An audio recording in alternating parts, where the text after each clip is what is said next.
ਇੱਕ ਓੰਕਾਰ ਸਤ ਗੁਰ ਪ੍ਰਸਾਦ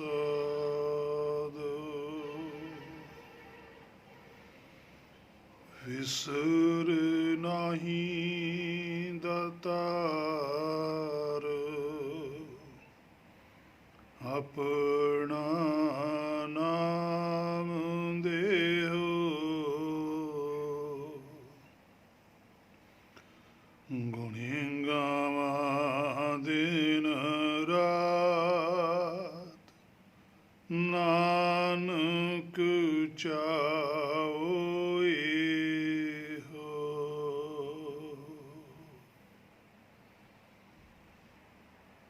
ਗੁਣ ਗਾਵਾਂ ਦਿਨ ਰਾਤ ਨਾਨਕ ਚਾਉ ਇਹੋ।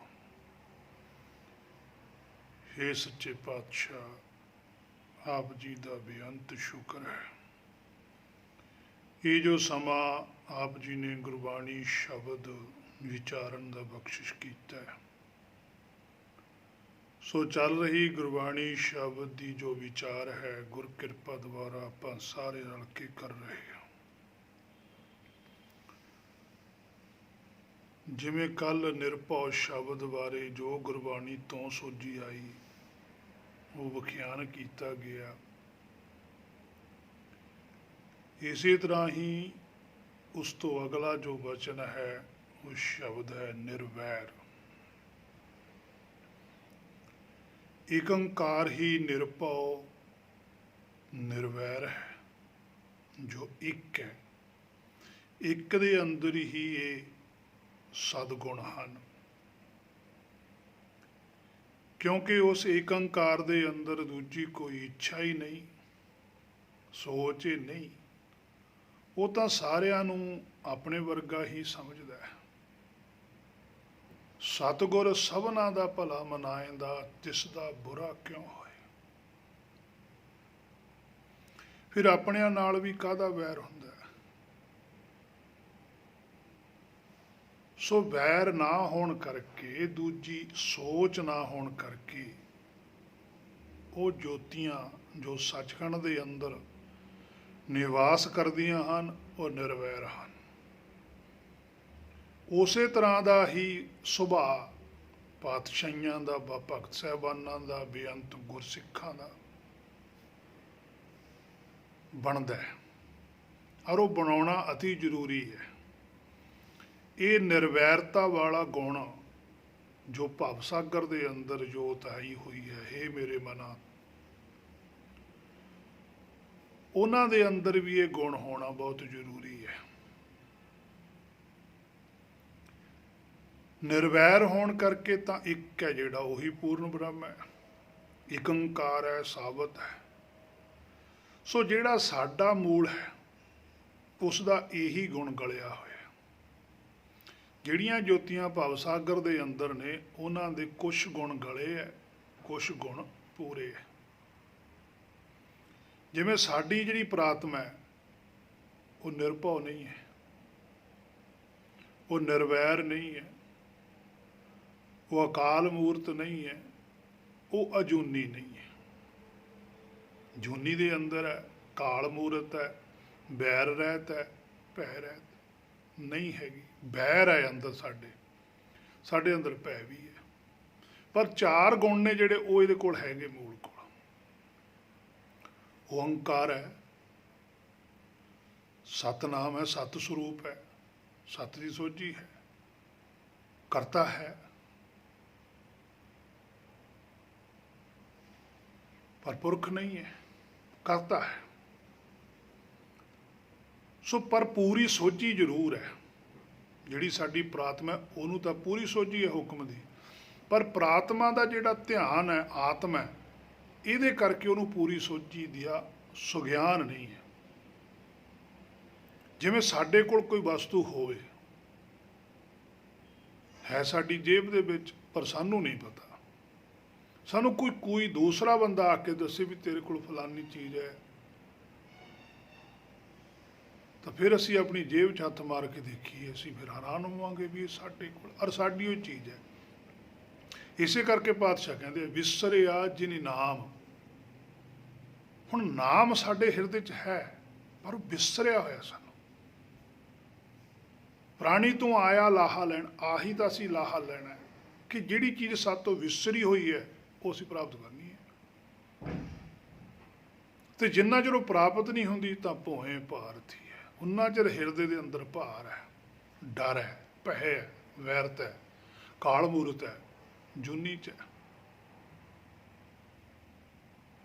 ਸੋ ਇਸ ਗੁਣ ਨੂੰ ਸੁਰਜੀਤ ਕਰਨਾ ਹੈ। ਸੋ ਜਿਹੜਾ ਸਾਡਾ ਮੂਲ ਹੈ ਉਸ ਦਾ ਇਹੀ ਗੁਣ ਗਲਿਆ ਹੋਇਆ ਹੈ। ਨਿਰਭਉ ਵਾਲਾ ਵੀ ਗੁਣ ਗਲਿਆ ਹੋਇਆ ਹੈ, ਤਾਂ ਹੀ ਤਾਂ ਭੈ 'ਚ ਰਹਿੰਦਾ ਹੈ, ਤਾਂ ਹੀ ਨਿਰਵੈਰ ਹੈ, ਵੈਰ ਭਾਵਨਾ ਦੇ ਵਿੱਚ ਰਹਿੰਦਾ ਹੈ। ਸਾਡੇ ਅੰਦਰ ਵੈਰ ਕਿਉਂ ਹੈ? ਕਿਉਂਕਿ ਅਸੀਂ ਮਾਇਆ ਨਾਲ ਜੁੜੇ ਹੋਏ ਹਾਂ। ਮਾਇਆ ਵੀ ਡਰਦੀ ਹੈ,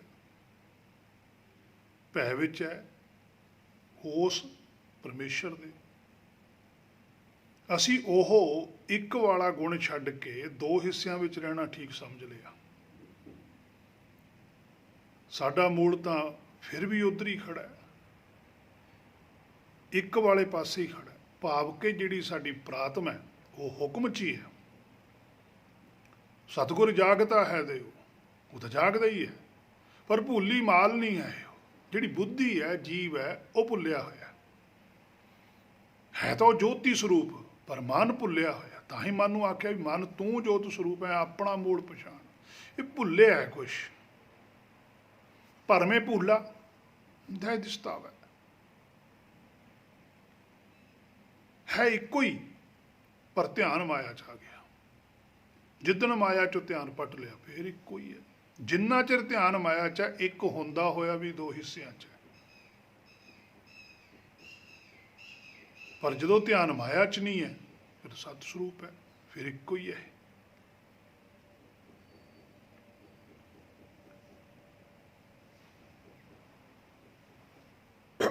ਸੋ ਜਿਵੇਂ ਪਾਤਸ਼ਾਹ ਬਚਨ ਕਰਦੇ ਹਨ ਕਿ ਜੈਸੀ ਸੰਗਤ ਵੈਸੀ ਰੰਗਤ। ਜੈਸੀ ਉਹ ਸੰਗਤ ਕਰਦਾ ਉਹ ਜੀ ਰੰਗਤ ਹੋ ਜਾਂਦੀ ਹੈ। ਜੇ ਤਾਂ ਸੰਗਤ ਕਰੇ ਹੁਕਮ ਦੀ, ਸ਼ਬਦ ਦੀ, ਅੰਤਰ ਆਤਮਾ ਨਾਲ ਜੁੜਨ ਦੀ, ਫਿਰ ਉਹਦੇ ਵਰਗਾ ਬਣ ਜਾਊਗਾ। ਜੇ ਸੰਗਤ ਕਰਦਾ ਮਾਇਆ ਦੀ, ਜੋ ਦ੍ਰਿਸ਼ਟਮਾਨ ਹੈ ਉਹਦੇ ਨਾਲ ਜੁੜਦਾ, ਫਿਰ ਉਸੇ ਤਰ੍ਹਾਂ ਦਾ। ਜੈਸਾ ਸੇਵੇ ਤੈਸਾ ਹੋਏ। ਸੋ ਹੇ ਮੇਰੇ ਮਨਾ, ਤੇਰੇ ਕੋਲ ਸਮਾਂ ਹੈ। ਉਪਦੇਸ਼ ਹੈ ਗੁਰਬਾਣੀ, ਸਮਝ। ਉਸ ਇੱਕ ਜੋ ਅਡੋਲ ਹੈ ਉਸ ਵਰਗੇ ਬਣ ਕੇ ਸਦਾ ਹੀ ਅਡੋਲ ਹੋਣਾ ਪਵੇਗਾ। ਨਿਰਭਉ ਨਿਰਵੈਰ ਬਣਨਾ ਪਵੇਗਾ। ਇਹੀ ਨਿਰਵੈਰ ਅਵਸਥਾ ਹੈ। ਵੈਰ ਵਿਰੋਧ ਛੱਡ ਕੇ ਪ੍ਰੇਮ ਪਦਾਰਥ ਧਾਰਨ ਕਰ ਲੈ। ਇਸੇ ਕਰਕੇ ਪਾਤਸ਼ਾਹ ਕਹਿੰਦੇ ਆ ਗੁਰਮੁਖ ਵੈਰ ਵਿਰੋਧ ਖਵਾਵੇ, ਕਿ ਜਿਸ ਦਾ ਗੁਰ ਬਲ ਮੁਖ ਹੈ, ਆਪਣੇ ਮੂਲ ਨਾਲ ਜਿਹੜੀ ਬੁੱਧੀ ਜੁੜੀ ਹੋਈ ਹੈ, ਉਹ ਨਿਰਵੈਰ ਹੈ। ਉਹਦੇ ਅੰਦਰ ਵੈਰ ਨਹੀਂ ਹੈ। ਨਾ ਕੋ ਵੈਰੀ ਨਹੀਂ ਵਿਗਾਨਾ, ਸਗਲ ਸੰਗ ਹਮ ਕੋ ਬਣਿਆ।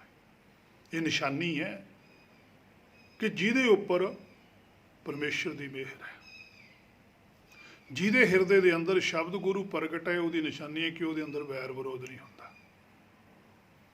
ਉਹ ਉਹਦੇ ਭਾਣੇ 'ਚ ਬੋਲਦਾ ਹੈ। ਪਰ ਸਾਨੂੰ ਕਈ ਵਾਰੀ ਇਹ ਗੱਲਾਂ ਲੱਗ ਜਾਂਦੀਆਂ ਨੇ। ਗੁਰਬਾਣੀ ਦੇ ਕਈ ਵਚਨ ਐਸੇ ਨੇ ਜਿਨ੍ਹਾਂ ਤੋਂ ਸਾਨੂੰ ਇੰਝ ਲੱਗ ਜਾਂਦਾ ਵੀ ਇਹ ਤਾਂ ਆਪਾ ਵਿਰੋਧੀ ਗੱਲ ਹੈ।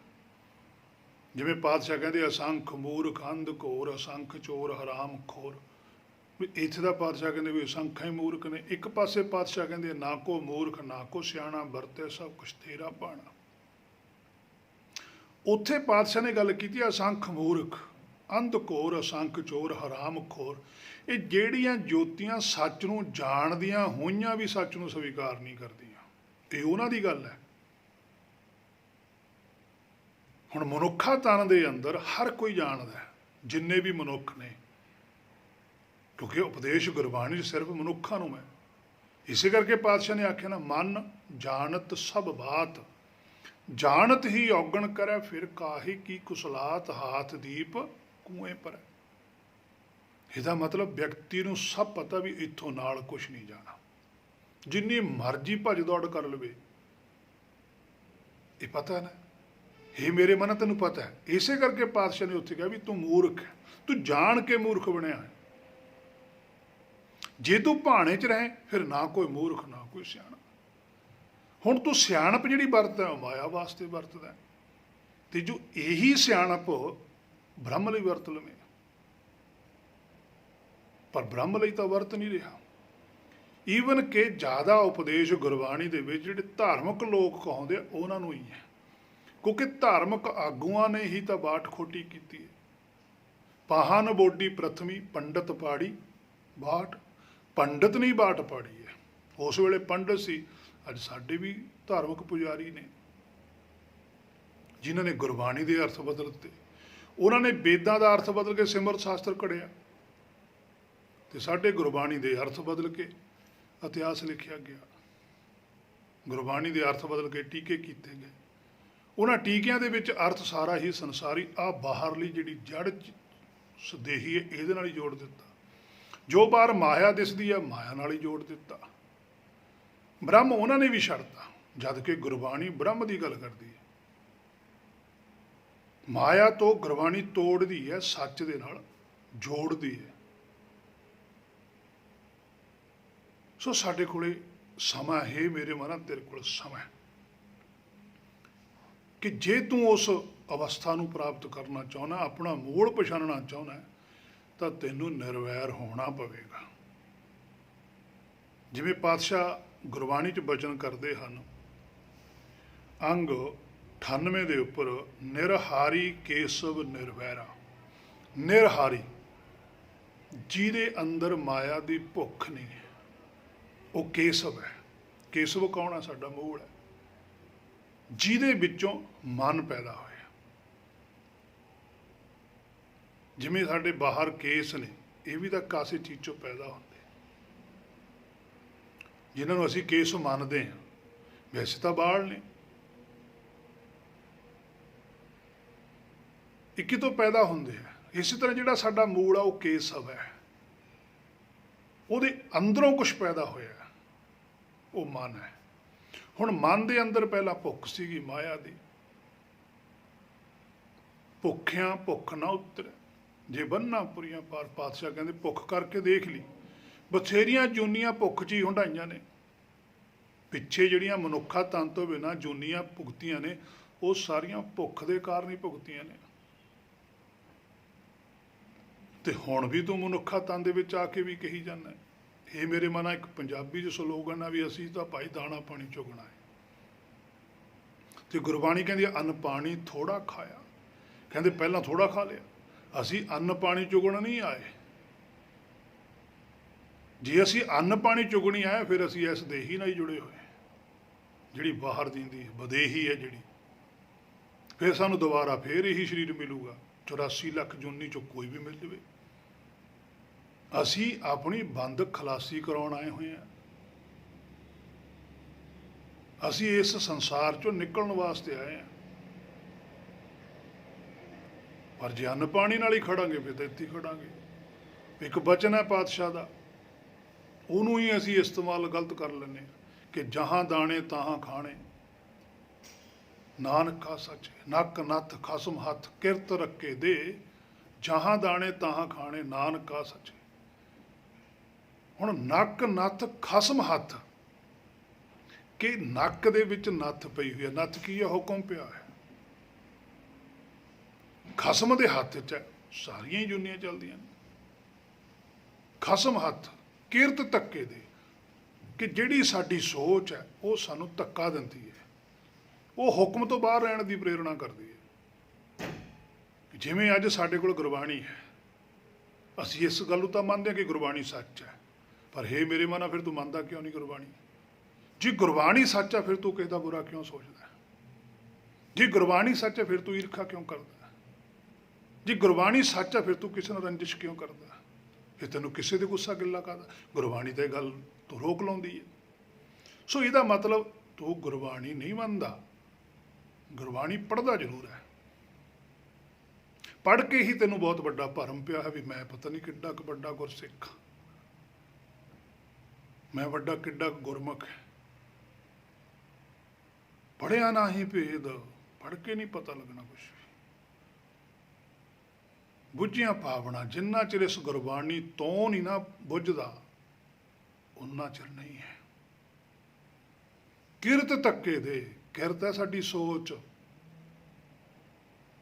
वो धक्का दिंदी है सानू, माया चली जाती है, सच तो परे करती है। जहाँ दाने तहाँ खाने, कहते फिर जिहो जिहा थानू थोड़ी सोच बनती है उहो जिहा तैनूं ज्ञान मिल जाता है, फिर उही तेरी खुराक बन जाती है, उही कुछ खाना तू। गुरमुखी खांदा ब्रह्म ज्ञानी कै भोजन ज्ञान, वो ज्ञान इकट्ठा करता है। ज्ञान खंड में ज्ञान प्रचंड, वो कहना मेरे हिरदे च ज्ञान होना चाहिए। हे मेरे मना तू तो ज्ञान का विरोधी है, तू तो कहना ज्ञान की लोड़ ही नहीं कोई, पर गुरबाणी तो बार बार ज्ञान की गल करती है। जहां दाने तहां खाने, नानक का सच है। नानक का शब्द लिखा, कहते आ समय तेरे कोल जीव नूं आखे कि सच है, कि जेड़ा सच है तू सच की प्राप्ति कर, जद कि तू आप ही सच स्वरूप है, भाव के तू अपने आप नूं पछाण। तेरा भोजन की है, तू शरीर के भोजन नूं अपना भोजन मन के बैठ गया। शरीर का भोजन तेरा भोजन नहीं है, तू चेतन, शरीर जड़, जड़ का भोजन भी जड़ ही हुंदा है। चेतन का भोजन है ज्ञान, ज्ञान खाना है, सच खाना, सच पहनना, टेक नानक सच कीत, सच खाना है ते सच ही पैरना है। हे मेरे मना वेख गुरबाणी की कहती है, पर तू तो गुरबाणी तो बहुत दूर खड़ा है। सो निरहारी केसव निर्वैरा, उस तो अगे 99वें अंग के उपर भी पातशाह कहते निरभौ निर्वैर अथा अतोले, दोनों वचन इकट्ठे आ गए। कहते जिहड़ा निरभौ निर्वैर भी है वो अथाह है और वो अतोल होंदा है, उसका कोई था नहीं पा सकता। गुरमुख का कोई था नहीं है, क्योंकि गुरमुख के अंदरों सच आउंदा, कोई सच का मुकाबला करके दसे। 108 अंग के उपर भी पातशाह कहते तू निर्वैर संत तेरे निर्मल, कहते तू निर्वैर हो, संत आ तेरा जिहड़ा मूल है वो तो निर्मल ही है, वो अंदर तो मैल नहीं है, मैल मन के अंदर है। जन्म जन्म की इस मन को मल लागी, काला हुआ सिया हुआ है, मन मैला होया होया, उन्हें अपनी सोच मैला की है। जिमें आप एक पंजाबी कहने बंदा चंगा पर थोड़ा बोलन का ਇਹਦਾ ਸੁਭਾਅ है ਜਿਹਾ, ਇਹਦੇ दिल च कुछ नहीं है। इस तरह ही ਜਿਹੜਾ चित्त आ ਉਹਦੇ अंदर नहीं है कुछ भी, पर चित्त का ही ध्यान है, जिहड़ी आत्म है ਉਹਦੇ ਵਿੱਚ ही मैल है। इसे करके चित्त ਨੂੰ भी नाल ही कलंकित किया जाता है कि तू अपना ही मन है तेरा, फिर तू अपना मन शुद्ध कर। 302 अंग उपर भी पातशाह कहते हैं निर्वैरा नाल जे वैर चलाए दे, तिन विचों तिसटिया ना कोई। हुण निर्वैरा नाल जे वैर चलाए दे, हुण निर्वैरां दे नाल भी वैर हुंदा है, पातशाहियां नाल होया नहीं, भगत साहिबानां नाल होया नहीं। हुण उन्हां ने तां गल आखी सी सच्ची, पर जिन्हां नूं आखी उन्हां नूं इह लग्गिया भी ये साडे नाल वैर करदे आ, सानूं चंगा नहीं समझदे, उन्हां ने फिर उन्हां नाल भी वैर कीता। पर पातशाहियां ने उन्हां नाल वैर नहीं कीता, भगत साहिबानां ने किसी नाल वैर नहीं कीता। गुरमुख कदे भी किसी नाल वैर नहीं करदा, क्योंकि गुरमुख नूं तां सारा भाणे दा पता ही है भी जो हो रहा उसदी रजा च हो रहा, भाणे च हो रहा, वो किवें वैर करूगा। पर फिर भी पातशाह कहते निर्वैरां नाल जे वैर चलाए दे, जिन्हां ने भी कीता, तिन विचों तिसटिया ना कोई, कहते उन्हां दे विचों कोई भी सच दे राह ते नहीं चलिया, किसी नूं सोची नहीं आई। उन्होंने किसी का पातशाहियां का या भगत साहिबानां का या गुरमुखां का कुछ नहीं बिगाड़िया, सगों अपना आप बिगाड़ लिया। 307 अंग के उपर भी पातशाह कहते निर्वैरां नाल जे वैर रचाए, सब पाप जगतै का तिनी सिर लिया। कहते जिहड़े निर्वैरां नाल वैर करते हैं, सच कहण वालियां दे उपर भी जे कोई अटैक करता है, सब पाप जगते का, भाव के सारा पाप ਜਿੰਨੀ ਵੀ ਉਹਨਾਂ ਦੀ ਮੈਲ ਭਰੀ ਸੋਚ ਹੈ, ਭਾਣੇ ਦਾ ਵਿਰੋਧ ਕਰਨ ਦਾ ਸੋਚ, ਉਹਨਾਂ ਜਗਤ ਦੇ ਸੰਸਾਰ ਦੇ ਲੋਕਾਂ ਦਾ ਇਕੱਠਿਆਂ ਕਰਕੇ ਨਹੀਂ ਬਣਦਾ, ਜਿੰਨਾ ਉਹਦਾ ਇਕੱਲੇ ਦਾ ਬਣ ਜਾਂਦਾ।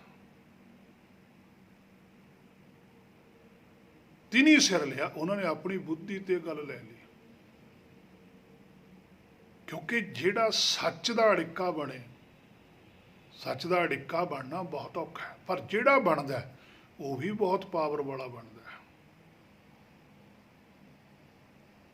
ਉਹਦੇ ਅੰਦਰ ਵੀ ਹਉਮੈ ਦਾ ਬਹੁਤ ਵੱਡਾ ਪਹਾੜ ਪ੍ਰਗਟ ਕੀਤਾ ਹੁੰਦਾ, ਤਾਂ ਹੀ ਉਹ ਸੱਚ ਦੇ ਅੱਗੇ ਅੜਿੱਕਾ ਲਾਉਂਦਾ। ਪਰ ਅਖੀਰ ਨੂੰ ਜਿੱਤ ਸੱਚ ਦੀ ਹੁੰਦੀ ਹੈ। ਕੂੜ ਨਖੁੱਟੈ ਨਾਨਕਾ, ਓੜਕ ਸੱਚ ਰਹੀ। 314 ਅੰਗ ਦੇ ਉੱਪਰ ਪਾਤਸ਼ਾਹ ਕਹਿੰਦੇ ਆ, ਸਤਿਗੁਰ ਪੁਰਖ ਨਿਰਵੈਰ ਹੈ, ਆਪੇ ਲਏ ਜਿਸ ਲਾਏ। ਕਹਿੰਦੇ ਜਿਹੜਾ ਸਤਿਗੁਰ ਹੈ, ਹੁਣ ਇੱਥੇ ਸਤਿਗੁਰ ਦੇ ਰਾਰੇ ਨੂੰ ਔਂਕੜ ਹੈ, ਭਾਵ ਕਿ ਜਿਸ ਦੇ ਅੰਦਰ ਸ਼ਬਦ ਗੁਰੂ ਪ੍ਰਗਟ ਹੈ, ਉਹ ਪੁਰਖ ਵੀ ਹੈ। ਦੇਖੋ ਪੁਰਖ ਆ ਗਿਆ ਨਾਲ, ਉੱਥੇ ਕਰਤਾ ਪੁਰਖ ਹੈ, ਇੱਥੇ ਪੁਰਖ ਕੱਕੇ ਨੂੰ ਔਂਕੜ ਵਾਲਾ ਹੈ, ਕਿ ਉਹ ਪੂਰਾ ਹੈ, ਉਹੀ ਨਿਰਵੈਰ ਹੈ। ਆਪੇ ਲਏ ਜਿਸ ਲਾਏ, ਕਹਿੰਦੇ ਆਪ ਹੀ ਹੈ। ਹੇ ਮੇਰੇ ਮਨਾ, ਤੂੰ ਆਪ ਹੀ ਹੈ। ਜਿਸ ਲਾਏ, ਜੇ ਤੂੰ ਆਪਣੇ ਮਨ ਨੂੰ ਸੱਚ ਵਾਲੇ ਪਾਸੇ ਲਾ ਲਵੇ, ਭਾਣੇ ਵਾਲੇ ਪਾਸੇ ਲਾ ਲਵੇ, ਜਦ ਤੂੰ ਆਪਣੇ ਮਨ ਨੂੰ ਭਾਣੇ ਵਾਲੇ ਪਾਸਿਓਂ ਲਾ ਲਿਆ, ਤੇ ਪਰਮੇਸ਼ਰ ਨੇ ਵੀ ਤੇਰੇ ਤੇ ਬਖਸ਼ਿਸ਼ ਜਦੀ ਕਰ ਦੇਣੀ ਹੈ। ਕਹੋ ਕਬੀਰ ਮਨ ਮਾਨਿਆ, ਮਨ ਮਾਨਿਆ ਤੋ ਹਰ ਜਾਣੇ। ਜਦੋਂ ਮਨ ਤੇਰਾ ਮੰਨਿਆ, ਕਹਿੰਦੇ ਹਰ ਨੇ ਤਾਂ ਉਦੋਂ ਹੀ ਤੈਨੂੰ ਲੜ ਲਾ ਲੈਣਾ। 302 ਅੰਗ ਦੇ ਉੱਪਰ ਵੀ ਪਾਤਸ਼ਾਹ ਕਹਿੰਦੇ ਆ, ਸਤਿਗੁਰ ਅੰਦਰੋਂ ਨਿਰਵੈਰ ਹੈ, ਸਭ ਦੇਖੈ ਬ੍ਰਹਮ ਇੱਕ ਸੋਏ। ਦੇਖੋ ਪਾਤਸ਼ਾਹ ਕਹਿੰਦੇ ਸਤਿਗੁਰ ਅੰਦਰੋਂ ਨਿਰਵੈਰ ਹੈ, ਕਿ ਜਿਹਨੂੰ ਸੱਚ ਦੀ ਸੋਝੀ ਹੁੰਦੀ ਹੈ ਉਹ ਅੰਦਰੋਂ ਨਿਰਵੈਰ ਹੁੰਦਾ। ਬਾਹਰੋਂ ਜਦੋਂ ਕੁਛ ਸਰੀਰ ਕਰਕੇ ਕਰਦਾ, ਉਹ ਲੱਗਦਾ ਜ਼ਰੂਰ ਹੈ ਵੀ ਸਾਡੇ ਨਾਲ ਵੈਰ ਕਰਦਾ ਹੈ, ਪਰ ਉਹ ਅੰਦਰ ਉਹਦੇ ਮੈਲ ਨਹੀਂ ਹੁੰਦੀ, ਕਿਉਂਕਿ ਬਾਹਰ ਉਹਦੇ ਕੋਲ ਵੀ ਸਰੀਰ ਹੈ। ਜਿਵੇਂ ਪਾਤਸ਼ਾਹੀਆਂ ਨੇ ਲੜਾਈਆਂ ਕੀਤੀਆਂ, ਯੁੱਧ ਜੰਗ ਕੀਤੇ, 6ਵੇਂ ਪਾਤਸ਼ਾਹ ਨੇ ਕੀਤੇ, 10ਵੇਂ ਪਾਤਸ਼ਾਹ ਨੇ ਕੀਤੇ, ਉਹਨਾਂ ਦੇ ਵਿੱਚ ਵੀ ਉਹਨਾਂ ਕਈ ਬੰਦਿਆਂ ਦੇ ਸਰੀਰ ਵੱਢ ਹੋਏ। ਹੁਣ ਜਿਹੜਾ ਬੰਦੇ ਦਾ ਸਰੀਰ ਵੱਢ ਹੁੰਦਾ, ਉਹਦਾ ਵੀ ਪਰਿਵਾਰ ਹੈ, ਉਹਦੇ ਵੀ ਬੱਚੇ ਨੇ, ਉਹਨਾਂ ਦੇ ਬੱਚਿਆਂ ਦੀ ਦ੍ਰਿਸ਼ਟੀ ਤੋਂ ਤਾਂ ਫਿਰ 6ਵੇਂ ਪਾਤਸ਼ਾਹ ਜ਼ਾਲਮ ਵੀ ਬਣਨਗੇ, ਵੀ ਸਾਡਾ ਪਿਓ ਮਾਰਤਾ, ਕੋਈ ਕੋ ਮੇਰਾ ਭਰਾ ਮਾਰਤਾ, ਇਸਤਰੀ ਕੋ ਮੇਰਾ ਪਤੀ ਮਾਰਤਾ। ਉਹਨਾਂ ਦੀ ਦ੍ਰਿਸ਼ਟੀ ਤੋਂ 6ਵੇਂ ਪਾਤਸ਼ਾਹ ਸ੍ਰੇਸ਼ਟ ਨਹੀਂ ਹੋਣਗੇ, ਜਾਂ 10ਵੇਂ ਪਾਤਸ਼ਾਹ ਸ੍ਰੇਸ਼ਟ ਨਹੀਂ ਹੋਣਗੇ, ਉਹਨਾਂ ਨੇ ਤਾਂ ਉਸੇ ਦ੍ਰਿਸ਼ਟੀ ਤੋਂ ਦੇਖਣਾ ਹੈ। ਇਸੇ ਕਰਕੇ ਪਾਤਸ਼ਾਹ ਨੇ ਇਹ ਬਚਨ ਪਰਮੇਸ਼ਰ ਨੇ ਲਿਖਾਇਆ ਕਿ ਸਤਿਗੁਰ ਅੰਦਰੋਂ ਨਿਰਵੈਰ ਹੈ, ਉਹਦੇ ਅੰਦਰ ਮੈਲ ਨਹੀਂ ਹੈ, ਉਹ ਚੜ ਕੇ ਨਹੀਂ ਜਾਂਦਾ ਕਿਸੇ ਤੇ, ਉਹ ਬੈਰ ਕਰਕੇ ਨਹੀਂ ਕਿਸੇ ਤੇ ਵਾਰ ਕਰਦਾ। ਕਿਉਂ? ਸਭ ਦੇਖੈ ਬ੍ਰਹਮ ਇੱਕ ਸੋਏ, ਕਿਉਂਕਿ ਉਹਨੂੰ ਪਤਾ ਵੀ ਸਾਰਿਆਂ ਦੇ ਅੰਦਰ ਬ੍ਰਹਮ ਹੈ, ਔਰ ਸਾਰਿਆਂ ਦੇ ਅੰਦਰ ਹੁਕਮ ਚੱਲਦਾ, ਮੈਂ ਵੀ ਹੁਕਮ 'ਚ ਹੀ ਹਾਂ। ਇਸੇ ਕਰਕੇ ਗੁਰਮੁਖ ਦੀ ਜਿਹੜੀ ਜੋਤੀ ਹੈ, ਉਹ ਸੱਚਖੰਡ 'ਚ ਪ੍ਰਵੇਸ਼ ਕਰਦੀ ਹੈ। ਜੇ ਸਾਡੇ ਅੰਦਰ ਮਾੜ ਜਾ ਵੀ ਬੈਰ ਪੈ ਗਿਆ, ਉਦੋਂ ਹੀ ਅਸੀਂ ਰਹਿ ਜਾਣਾ, ਜਿਵੇਂ ਅੱਜ ਸਾਡੇ ਅੰਦਰ ਚੱਲਦਾ। ਅੱਜ ਜਿਹੜੇ ਧਾਰਮਿਕ ਲੋਕ ਨੇ, ਉਹ ਵੀ ਇੱਕ ਤਰਫੇ ਹੋਏ ਨੇ ਕਿ ਸਿੱਖਾਂ ਦਾ ਹੀ ਸਭ ਕੁਛ ਹੈ। ਜਿਵੇਂ ਗੁਰਬਾਣੀ ਨੂੰ ਵੀ ਉਹਨਾਂ ਨੇ ਸਿੱਖਾਂ ਦੀ ਮੰਨ ਲਿਆ, ਵੀ ਇਹ ਸਿੱਖਾਂ ਦਾ ਗੁਰੂ ਹੈ। ਸਿੱਖਾਂ ਦਾ ਨਹੀਂ ਹੈ, ਪੂਰੀ ਮਾਨਵਤਾ ਦਾ ਹੈ। ਸਗੋਂ ਇਹ ਗੱਲ ਕਹਿਣੀ ਚਾਹੀਦੀ ਸੀ, ਅਸੀਂ ਤਾਂ ਆਪ ਹੀ ਮਿਥ ਲਈਆਂ ਗੱਲਾਂ। ਪਰਮੇਸ਼ਰ ਸਭ ਦਾ ਗੁਰੂ ਹੈ, ਪੂਰੀ ਸ੍ਰਿਸ਼ਟੀ ਦਾ ਗੁਰੂ ਪਰਮੇਸ਼ਰ ਹੈ। ਫਿਰ ਕਿਸੇ ਇੱਕ ਫਿਰਕੇ ਦਾ ਥੋੜ੍ਹਾ ਹੋ ਗਿਆ। ਹਾਂ, ਫਿਰਕਿਆਂ ਦਾ ਆਪੋ ਆਪਣਾ ਗੁਰ ਹੁੰਦਾ ਹੈ, ਸੋਝੀ ਹੁੰਦੀ ਹੈ, ਸੁਗਿਆਨ ਹੁੰਦਾ ਹੈ। ਗੁਰਮਤ ਅੱਜ ਸਾਡੇ ਕੋਲ ਹੈ। ਅਸੀਂ ਗੁਰਮਤ ਦੂਜਿਆਂ ਨੂੰ ਦੱਸਣੀ ਸੀ ਕਿ ਭਾਈ ਤੁਸੀਂ ਗੁਰਮਤ ਧਾਰਨ ਕਰੋ, ਤੇ ਜਦੋਂ ਤੁਸੀਂ ਗੁਰਮਤ ਧਾਰਨ ਕਰੋਗੇ, ਗੁਰ ਦੀ ਮੱਤ ਨੂੰ ਆਪਣੇ ਅੰਦਰ ਪ੍ਰਵੇਸ਼ ਕਰੋਗੇ, ਤੁਸੀਂ ਵੀ ਨਿਰਵੈਰ ਹੋ ਜਾਵੋਗੇ। ਸੋ ਜਦੋਂ ਨਿਰਵੈਰ ਹੋਵੋਗੇ ਤਾਂ ਜੀਵਨ ਸਫਲ ਹੋਵੇਗਾ। ਤਾਂ ਇੱਥੋਂ ਤੱਕ ਇਹ ਨਿਰਵੈਰ ਦੀ ਵਿਚਾਰ ਸੀ। ਅਗਲੀ ਵਿਚਾਰ ਆਪਾਂ ਜੋ ਗੁਰਬਾਣੀ ਦੀ ਹੈ, ਅਕਾਲ ਮੂਰਤ ਦੀ, ਉਹ ਕਰਾਂਗੇ। ਸੋ ਹੋਈਆਂ ਬੇਅੰਤ ਭੁੱਲਾਂ ਦੀ ਖਿਮਾ। ਵਾਹਿਗੁਰੂ ਜੀ ਕਾ ਖਾਲਸਾ, ਵਾਹਿਗੁਰੂ ਜੀ ਕੀ ਫਤਿਹ।